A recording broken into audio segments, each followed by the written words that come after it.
Hey, hey guys, this is Wayne again, Monroe Vacuums, and this is the other side of my shop. This is some years ago when I opened up um, the shop. Uh, I started my artwork all over again. I used to draw when I was a kid, and then that first year was pretty tough, so we had a lot of time on our hands. So I started drawing again. So now people would order portraits and things like that. So that's the other side of business. So one side I have all my supplies and machines and all that stuff is in the front, and in the back is the service center. And then on this side is a little studio section where I've made this little easel and drawing table, I guess. And that's one of my early portraits over there. And I think this is my very first one. Let me see if I could get you guys to see this. See this one? That's my very first one right there.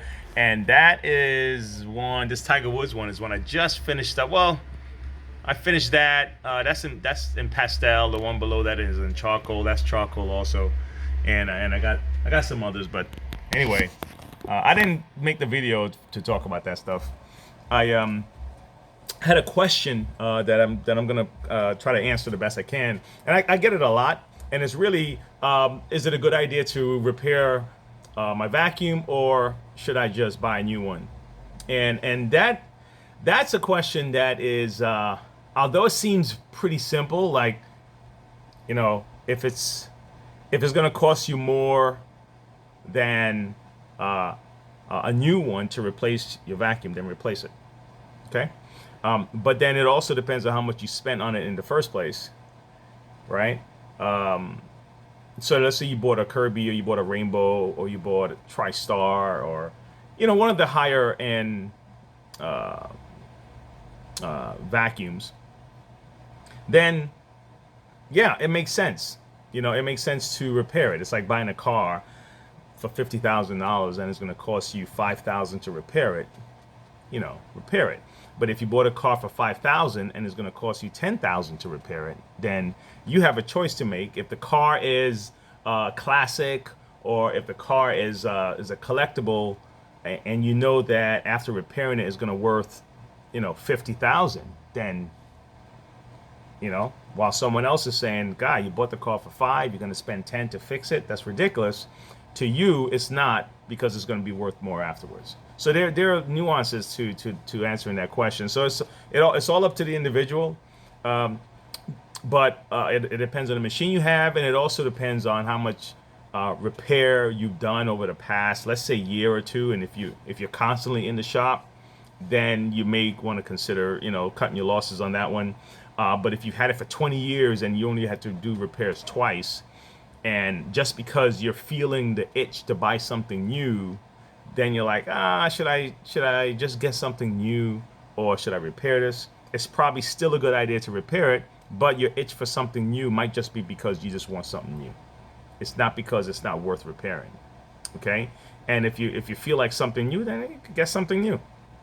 There's nothing wrong with that, right? So that's pretty much where I'm at, man. Just weigh the cost and what it means to you. It may be your mother's machine that was passed down to you, and then you may not give any importance to cleaning equipment. You know what I mean? So there's so many ways to look at this. It's all up to the individual. So there's no right or wrong answer, and there's no cut and dry kind of deal. Just kind of look at all the facts. If it's just a machine to you and it's just a cleaning machine, it doesn't make any difference, and it's all about dollars and cents, then make the most economical decision. And if that means buying a new one, then buy a new one.